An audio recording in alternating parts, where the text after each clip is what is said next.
మన ఫ్రెండ్స్ చేపలు మీకు చూపిస్తాము. ఈరోజు చాలా చేపలు పడినాయి.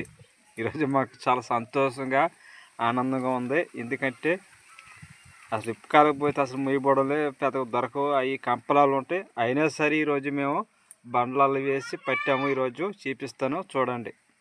చూడండి చేపలు ఎలాగుంటాయో. అన్నీ ముయ్యబడంలే, అంటే నీళ్ళలో వేస్తున్నారు అట్లనే. చూడండి చేతులు కూడా ఉన్నాయి ముయ్యబడంలో.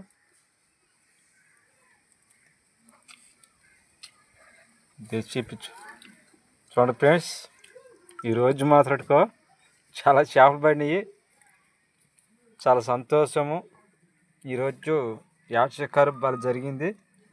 ముయ్యబడవే కాదు, పీసులుగా పడినాయి. ఇంకో నీళ్ళు వేసి రొయ్యలు జల్లయి చూసారు కదా. 5 లీటర్లుగా పడి ఉండదు చూడండి. అప్పటికే కొన్ని మొయ్యబడలు కూడా బండ మీద వేసి రుద్దారు. చూడండి, బండ మీద వేసి రుద్దారు. సరే కాదు ఫ్రెండ్స్, మొయ్యబడాలనే. అలాగే మర్చిపోకుండా లైక్ కొట్టండి, షేర్ చేయండి, సబ్స్క్రైబ్ చేసుకోండి మా ఛానల్ కొత్తగా చూస్తుంటే. మరొక వీడియోలో కలుసుకుందాం. బాయ్.